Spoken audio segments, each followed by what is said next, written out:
and read a book on camera and film it for an hour, you can regain control of your wandering mind. I mean, I can tell you which book to read. It's Lao Tzu's Tao Te Ching. You can just listen to the audiobook, but if you get the book and you read it, it'll change your life. Tao Te Ching. Yeah, I'll pin the video for you. You could just listen to it. Just listen to it right now. Listen to it for the next, break it up. Listen to it for 20 minutes. Come back to it because there's a lot of concepts in there which could take a little bit of time to grasp. But this book is probably the most powerful book ever written.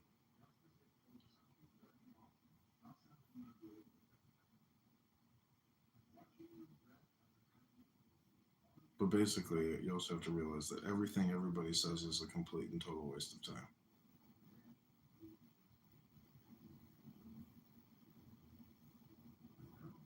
Whoops. Okay, here, I'm going to pin it.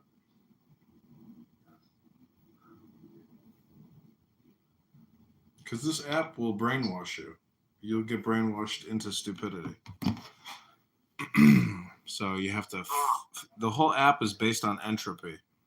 And you have to reverse engineer it. This book above, click the link above, save that video, but watch it every day. And it'll change your life. Guaranteed.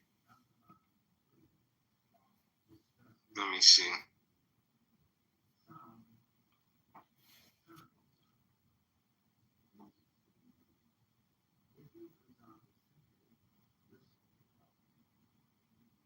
Okay, I gotta go. Save that link. I'll talk to you soon.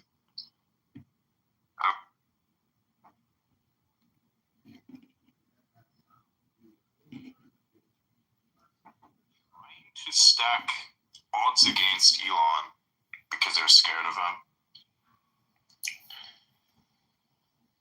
Specifically with things like Poland, for instance, right? They have like a program where they want to make sure that many EVs are being bought. But however, the problem is they want to discourage people from buying Tesla EVs, Tesla electric vehicles, just to boycott it because they happen to not agree with Elon's political views, which is ironic.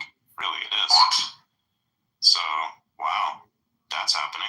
Europe is really on a very bad trajectory here. They got to really change course, man. I really hope that the people, which, by the way, that's what they're talking to. That's why these officials are saying that's because they want to kind of either affirm or enforce upon the people an idea. So I would hope that many of which, are not going to be complete NPCs and actually have, thoughts of their own to make their own decision and understand, do I have this piece of shit car or do I have a good car? And does it matter whether or not this guy has a particular political opinion that, ironically enough, also so happens to cause tremendous, amounts of prosperity if ever enacted? I mean, look, America right now is going to go through a very good period of time. Now, of course, there will be economic difficulties, as is, we're standing before the precipice of many new technologies, all of which are going to disrupt whatever market we can define as an actual market in ways that we have yet to fully understand and comprehend in any way. So, to see this happen, I think there will be a golden age, of course, and you're going to see that within the next couple of years at least. But it's going to be a rocky road. And even though you live in one of the most volatile moments of human history, of course, not the Dark Ages, right? You're lucky that we're not in the Dark Ages. Even though we're in the most rocky parts of human history, they're still going to perform very well because these types of policies and this type of political opinion scales and stays upscaled and becomes something very amazing. Which you cannot say for current-day Europe, for instance, right? Europe today, for instance, suffers immensely from deindustrialization, descale of energy production and consumption. I wrote this post saying that, you can tell whether or not a country is, prosperous in some way or another. You can tell in which way the economy goes, either decreases or increases, by how much energy is demanded and consumed. So keep that in mind. It's like, hang on a minute, let me get the other phone because this one's running out of battery.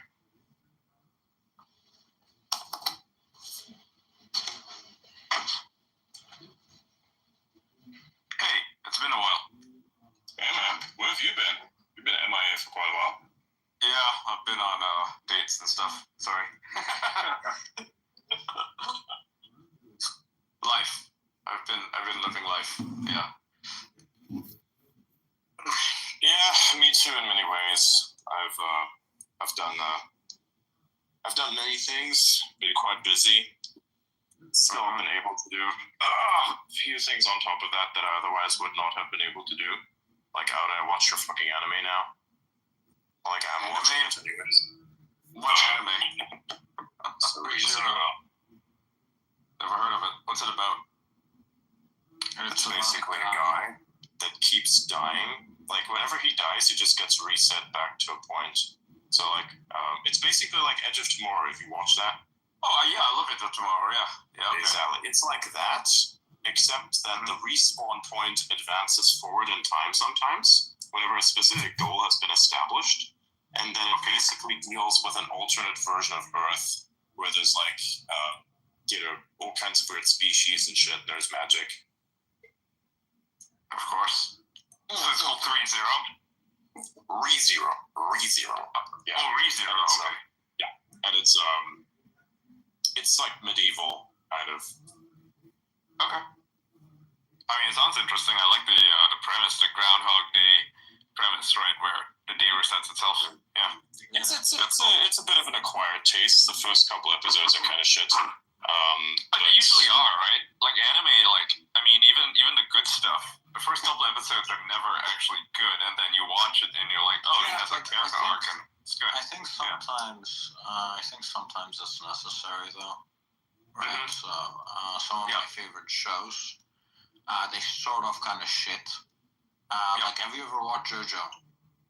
No, I want to see it, and I know it's hard to get into. Like, people say it's like super hard to get into, but then once you're in, right? Yeah. Yeah. So JoJo is like super shit in the beginning. It sucks complete ass. And like only when you have reached the end, you're like, wow, I'm glad I watched it. And I'm glad I watched the beginning. I'm glad I didn't skip it. Mm-hmm. Because I've seen some videos like that. Yeah, because when you do that, when you watch it and you don't skip it, like, it adds to the story, right? The shit parts kind of had a reason, right, for being there. Yeah. I can think of a book series that's like that I would highly recommend. So, if you like Game of Thrones, you'd love this, right? Steven Erickson's Malazan Book of the Dead. I think that's what it's called. I haven't read it in years, like a decade or two. But the first book is so thick, like, it's so hard to get into, to the point where he rewrote the entire book because of how hard it was to get into. But once you get to like the halfway point of that really thick book, which by the way is like 2,000 pages, you're like, oh shit, I'm hooked now. And then by the time you're at book 5, you're like, I'm glad I read book 1 because it has so many details in it. Yeah, so Adrian's kind of at that part now. Like, Adrian's kind of gotten past what you could maybe call the worst part. I wouldn't call it the worst part, but maybe you could call it the worst part. Because of the fact that it's kind of setting up the world. Yeah, right. Yeah. Some animes don't need that though, right? Like Death Note starts off with a bang. It's really good at the start, all the way to the finish. I mean, there's some slow parts in the middle, but that show did it really well. My opinion may be like a slightly more controversial, but I don't think it's like really possible to have like a super good show without kind of boring, what you might call shit parts, shit episodes. Yeah, it happens. I mean, Breaking Bad You need has shit episodes. exactly. You need that to kind of flesh out the story, set up some groundwork, deepen the characters. You don't want just action.